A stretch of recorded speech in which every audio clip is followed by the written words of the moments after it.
Hi, everyone. It's Dr. Azi here. Welcome to the More Than a Pretty Face podcast. Hi, everyone. I'm Dr. Azi, a board certified dermatologist and the host of More Than a Pretty Face podcast. I'm here with Nurse Lacie, my co-host. Hi. How are you? I'm good. How are you? Good. So what are we getting into today on the podcast? I wanted to talk all about money.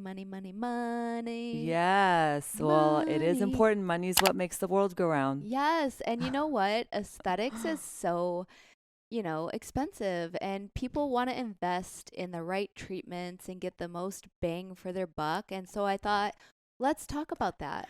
How do people know, the beauty, maintaining, especially as you get older, there's more things to maintain. And the beauty industry has come a long way. I mean, look at from the gel nails to keratin hair treatments to coloring to extensions to, all this technology and advancements that we have. And then obviously the Botox fillers, lasers, radio frequency. I mean, the list goes on and on and on. Oh, and skincare. Oh my goodness. Yes. It's a lot. It's a lot of money. It is. So, I mean, what do? You have all this, at your disposal, and you could literally spend, we didn't even get into the lashes, the lash lifts, lash extensions, the brow lamination, it's a lot. Skincare, the U.S. skincare market was worth $98.8 billion in 2020, and it's growing every year. It's just mind-boggling. A lot of well, guys, let's jump into our beauty and blemish. This is where we share the most beautiful parts of our life and the not so pretty blemishes where we just want to take a concealer and erase it out of our life. So you go first. What is your beauty and blemish? Oh, well, my blemish is that you didn't sing with me when I was like, money. Oh. I thought you were going to pick that up and keep it going, but you didn't have your coffee today, so it's fine. I get it. I know. I didn't finish it. I had some of it, but not enough to sing. I was like, oh, well, I'm alone on that one. It's fine. But my beauty is you just did my Dysport the other day. Yeah. And I love Dysport. I love Dysport too. I love it. It makes I'm me actually just feel so good. starting to like it more and more. Yes. Yeah. I always treat my 3 areas. And the reason I like it is it kicks in fast, right? It kicks in does. fast. And some people do say it lasts longer. So I like it, especially for people who want to have no movement, or for men, or people who have big a large foreheads. area, to cover, or who have an event and they want it to kick in really quick. But yeah, Dysport is one of my favorites too. Javoux kicks in pretty quick too, but I just love Dysport. I think I'm just so used to it, but I love it. And I feel like we just never really get time to treat ourselves. I feel like the last time I did a BBL was when I was pregnant. Oops. Yeah, but it's okay because I didn't know I was pregnant. Yeah, you got to get another treatment in. It feels like. Well, so guys, at our office, we have these staff spa days every quarter. I try. And we pamper and spoil our staff where we do treatments on each other. Speaking of which, I am due for my radio frequency. I'm so overdue. You are. I need to get in this week for that. But yeah, we love doing that. And we had to make them every quarter because we were, getting a little crazy with our treatments. And we did have one staff a while ago that just wanted to do something every other day, it felt like. So managing that, because that was getting tricky. Yeah, and especially, as a derm, and I see this when I go to meetings, seeing other derms, you can get carried away. And this one of the reasons I don't personally like to do treatments on myself is because you only see yourself as a two-dimensional figure, right? But people, when they look at you, they've actually done studies on this where most of the time people see you at an angle, like at a profile, at a 45-degree angle, which is really difficult for you to see yourself in that degrees. Because when people see you, they see you as a three-dimensional, figure, and they're not just looking at you in two-dimensional, like you look at yourself in the mirror. So you can start to see some of the people in the industry become distorted because they are not realizing they're putting too much filler in their lips. Or what about or their cheeks? Perception drift. And perception drift, obviously, with patients where your new enhanced version becomes your baseline. So now you're trying to improve your new enhanced version. But you have to remember that it becomes a finite number. It's going to be hard to achieve. It's kind of like reaching pi. Yeah. As Einstein would say. Yeah, not apple pie. We are never going to be able to achieve perfection. At some point, there comes a cost to that, and that's distortion, where your cheeks are too big, your facial balancing is becoming skewed because you're not having that insight. So yeah, I mean, I cut people off all the time. Yes. Because I'm like, I don't want you walking around town, labeling me as your doctor. But we also see a lot of people that come in that go to multiple doctors, right? They'll come to me, they'll go to someone else, and they kind of go around. I think it just becomes addictive, just like anything else, right? Because you get something done, you look good, dopamine starts to, bind to those receptors, and just like anything, you can take it too far. We have to be careful, especially when it's free, when the companies give it to you. Especially when it's free. As much as you want. So tell me your beauty and blemish. Well, I would say I also don't like being cold. Okay, so I have a fear of heights. I hate the cold. So I have a friend, and I envy her because her life is just this magical, wakes up, works out, just has a very different life than me. But anyway, so she calls me, she's like, come over, I'm doing the cold plunge. Oh. So she has this ridiculous gym. So she works out for 2 hours, and then she does this hot cold therapy. And I was like, ooh, that is so cool. I wish I never make the time to do that for myself, and I really want to try it. And so she has the sauna, infrared sauna. And so we're in the sauna. She's like, okay, what gossip do you have? I'm like, I don't have any friends. I don't have any gossip. So we did the sauna. Then we are out, and she's like, okay, now we do the cold plunge. And it's this stainless steel water basin, essentially. And you're supposed to go in and submerge yourself. And so I did it after the sauna, and it was just so euphoric. Wow, it was this rush of amazing feeling. And normally, I have Raynaud's, which means that the ends of my fingers get white and cold when I'm at the grocery store or whatnot. So I was really afraid that was going to happen. But, I'm not going to say it was comfortable. Have you ever done that? No, I haven't. You hear people doing the cryotherapy. Yes, and yeah. So, it was amazing. I mean, I got out, and my body was so relaxed. Yeah. It was so I bet you euphoric. didn't need any coffee. No, you don't. That would just be like jumpstart your day. Yeah, it was pretty fabulous. I heard new studies out with just the sauna alone, regardless of what type of sauna, traditional or red or whatever. Yeah, the infrareds are very popular. It reduces, if you could do that for 20 minutes 3 times a week, it reduces your risk of a heart attack. Wow. That's insane. Well, when I was in the cold plunge, I thought I was going to have a heart attack. So I'm glad you said that, because I was balanced out. It was so, it's called shock therapy, right? This going from extreme heat to extreme cold. That's why you get that sense of euphoria, is because of that shock therapy. And there's actually a lot of benefits in terms of circulation, reducing inflammation. You want to do that in in a controlled way. I guess you could do a hot shower. It's something, talking about money. Yes. It's something you can incorporate into your daily routine without much cost, right? Because you could take a hot shower. And if you have a bathtub, or you can get just a basic tub, fill it with ice and some water, and really just, you can make your own. Yeah. I mean, she had obviously a very fancy controlled, part to her therapy, but it's, I think, something that you can do a few times a week. You feel amazing. Yeah. Oh, so I don't know. Maybe one day I'll try it. Yeah. Sauna any day. But, the cold, I don't know. Yeah, send us a message. Let me know. I'm curious to know how many of our listeners have done hot cold therapy, and what are their ways of doing it? Do you have a DIY for this?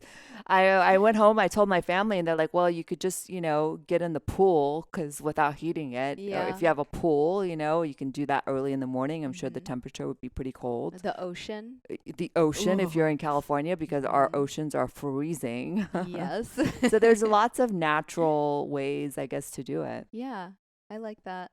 Well, what about you? Well, I was thinking of jumping into our Ask Dr. Azi segment. But first. Yeah, guys, don't forget to follow us on More Than a Pretty Face podcast. We love hearing from you if you have questions. I love answering them on the show. And we do a lot of skincare giveaways. Yes. And if you have a friend who might be interested in these topics, don't forget to share with a friend, because your subscriptionship and support means everything to us. It is what keeps the podcast going. Yes. All right, let's answer some questions. I'm ready. All right, you guys. Our first question is an email. She says, hey, Dr. Shirazi, I'm hoping you can help me understand how much I should be paying for Botox. I've seen some places do 20 units for $200 as an intro offer, so about $10 per unit, right? But how much does that even cover? The other places I called charge $18 a unit. So how can the price be so wildly different? Yeah, so in our office, we charge by area. And I would say it comes out to be the same as probably anywhere else. When you see a deal that's too good to be true, Botox for $9, $10 a unit, yes, it probably is too good to be true. It may not be actual Botox, because everybody's got to make money, right? If you're a med spa, you're a business, you have to make money off of Botox. Mm-hmm. And at $10 a unit, they're either going to be giving you a lot of units to make up for that, so high volume, or they may have, I don't know, counterfeit Botox, which is rampant now. I get emails all the time from people overseas that sell Botox, but that's not FDA approved. Oh my gosh. So yeah, you have to be really careful with these fillers and Botoxes, because if it's too good, My girlfriends, you just said that and it made me think I have some girlfriends in LA, and they're like, oh yeah, I go to my Korean spa. And we get Botox from them. And I was like, oh, super cheap, right? Yeah. And I was like, oh, well, is it really Botox? Oh, they're like, yeah, it's from Korea. I'm like, I don't think that's real Botox if it's from Korea. And she's like, yeah, it's their version of Botox. Yeah, and a lot of times, so you don't know what you're getting in your face. Well, did you hear about that poor model that recently died? The one that's like Kim Kardashian? Yes, she was a model that aspired to look like Kim Kardashian. So she had all these procedures and surgeries. We'll share her photos on our Instagram stories. But, she ended up getting injections of, I think it was silicone, unregulated by somebody who did not have a medical license, had a cardiac arrest, probably because she had an emboli or some sort of, embolism, and she died, and she was only in her early 30s. Yeah. So I understand wanting to look beautiful and the cost of beauty, but how far are you willing to go in terms of the cost? Is it going to cost your life, your health? Because just the other day we had somebody in our office who came to see me because she had quite significant disfigurement from filler that was placed that was not FDA regulated, and there's nothing we can do at that point. But we have gone completely off tangent. I know, now. Sorry. It's my fault. Sorry about that. So back to Botox in units. On average, I would say the areas that are going to take more units to relax are things like the glabella, which is the area between your forehead. That should range between 200 to 350, maybe 400 at the most. And honestly, it depends on the number of units, how it's placed, the dilution, the product that's used. So there's a lot of factors. I always say you can give Botox to 10 different people and get 10 different results. Yes. Just because the Botox is priced higher doesn't mean it's going to be better Botox. And just because it's lower doesn't mean you're actually going to get great Botox walking out, only paying $100, right? Yeah. Because somehow they've got to make money. And then crow's feet is another area that takes a large number of units. So that would be something between like $250 to $400. The forehead in general, in my office, in my experience, costs the least amount because that muscle is very thin. It's very weak. So we don't have to use a lot there to really knock it out. And you don't really want to use a lot there because if you use too much, then you're going to drop your brows. Yes. So that kind of gives you an idea. The bunny lines, tend to be maybe a little bit more than the forehead or about the same, depending on how strong those are. The lower face gets a little bit more tricky. Now, you don't need that many units, but the placement is really critical. So there, you're not really paying for the units, you're paying for the injector's experience and, talent in terms of isolating the right muscle. The neck tends to take a lot of units. So that is probably one of the most expensive areas, especially if you're also doing the Nefertiti lift. You've got platysmal bands that go down. That tends to be, $400, $500, depending on details of your treatment, how much you're getting in that area. So I think that should give you an idea. It comes out to be the same, honestly. I know that people get really fixated on units, but it's not the only part of the equation. There's so many other factors that go into it. And honestly, people that come to me, they're like, you're not any more expensive than, anywhere else. I'm not trying to rip people off Botox. I mean, it's not one of those high, revenue things in our practice. It's not the only thing that we do. So, I think it's important to just go to somebody you really trust, and it's probably going to be about the same. And you also don't want to get in a situation where now you've got a bigger problem and you have to pay more to get it fixed. Yeah, I always tell my friends, it's your face. You walk around, everyone sees it. Go to somebody you trust. Don't just go for a Groupon. Yeah, and some people feel like they have to go in for Botox every 3 months, even if you get it twice a year, because there's been twin studies that have shown once or twice a year will still make a difference. So if you're trying to cut costs, don't cut costs on the treatment, costs. Cut costs on the frequency. Yes. Because even if you go a couple times a year, that may be all you really need. Yeah. All right, our next question. She is screaming for your help in all caps. Dr. Shirazi, help. Oh, my goodness. All right. I went to an esthetician in my hometown, and she put together a regimen for me that included a $400 serum and a $300 moisturizer. My total bill for a skincare system alone would have been nearly $1,000. Is this woman crazy? I would love to use good skincare, but it's just so expensive. How can I justify a $400 serum? And how do I know if it really works? What dupes should I get? Yeah. I don't know. I would say that's pretty expensive. I mean, I'm thinking TNS. Yeah, TNS is expensive because of the growth factors and so forth. So there are some serums that are going to be high ticket numbers, but I think you can get a really amazing skincare regimen below $400 or $500, an entire regimen. And I love that she asked this question because you really want to look for products that are deeply rooted in science. And some people feel like, they need that really expensive product for it to work. That's not necessarily true. The product might be expensive because the packaging is expensive and there's a lot of marketing, that's expensive that goes into the product. But that doesn't mean that you're actually going to see that degree of change in your skin. So AziMD Skincare now has skincare regimens, and they are definitely not as expensive as one of those serums, no. But they work. I mean, there is science behind it. There's clinical trials. Our Lift and Renew serum, we took skin biopsies from patients and looked at the amount of collagen that this serum stimulated. We have histological data that proves people after 12 weeks of using Lift and Renew had greater collagen and elastin. And, a product like retinol combined with bakuchiol in a technology that is slow release and so minimizes irritation so patients actually use the serum, there's a lot of science there. There's a lot of effort putting that on the back end. I mean, you may not get this gigantic box with it with embossing and whatnot. And It doesn't have a celebrity endorsement behind it, but it's a very reasonably priced product that actually really works. So I would really be cautious of, the person that is selling you these products. Is it a lot of fluff, or is there science at the backbone of it? And really, I believe in comprehensive products, which cuts down your costs significantly. Yes.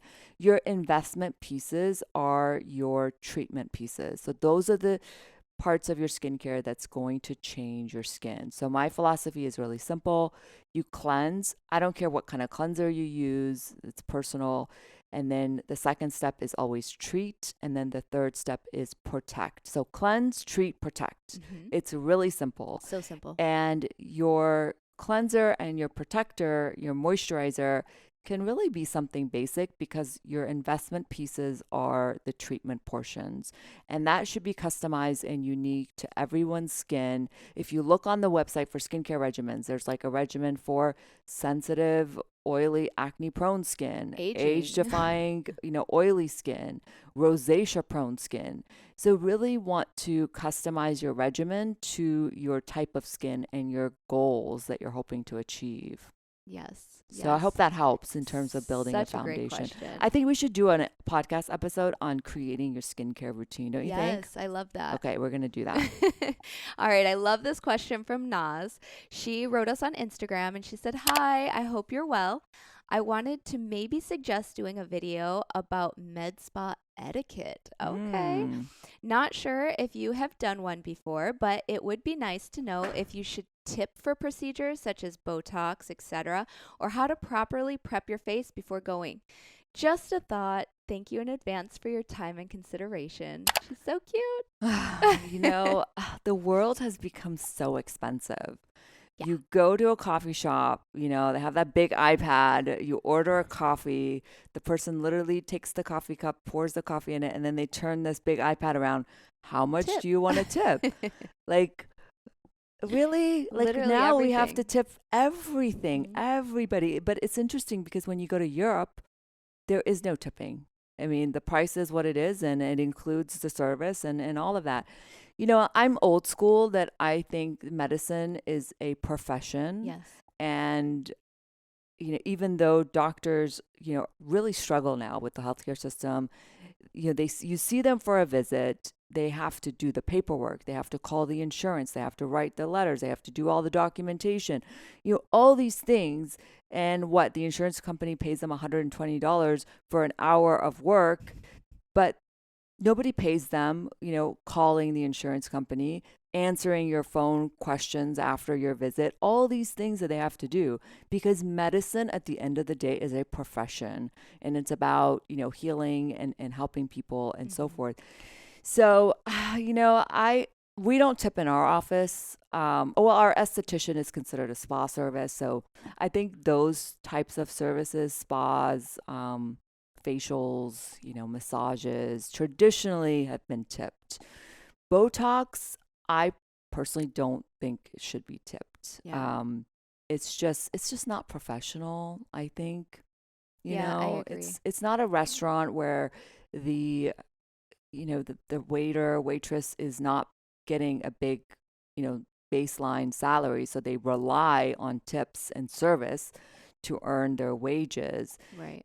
That's different. And nowadays, I feel like a lot of restaurants do include gratuity, and then they want additional gratuity on top of that. Yeah. So it's expensive. Nowadays, going out, it's like every time you go out, it's $100. It doesn't matter if you're going for coffee, a cocktail, it doesn't matter. Anywhere you go, I feel like. Yes. So that would be no. What do you think? I agree. I feel like as a nurse, as a doctor, as a physician assistant, we went to school to care for others, and it's not a wait staff restaurant where I'm waiting on you hand and foot. I'm here because I care for you and I want the best interest for you and I want you to be happy.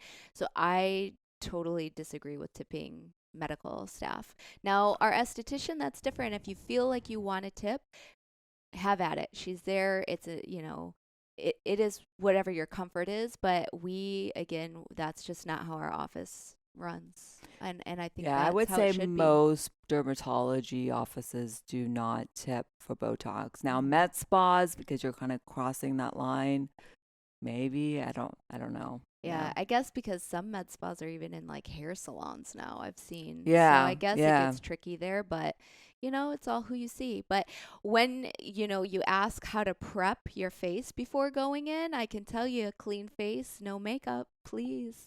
Yes, That's the do not come best. in if you're getting a laser treatment, if you're getting fillers. You want to just go in with as clean of a skin as possible, because remember that needle goes through the skin. So if you have makeup or, even sunscreen or any of the creams on, it might get contaminated. So Mm-hmm. you really want to be as clean as possible when you're going in. And plus, being a dermatology office, I mean, we're looking at your skin as a whole, and we can't really evaluate it if you have makeup this thick on your face. Yeah. So, if you can't live without your makeup, bring it with you.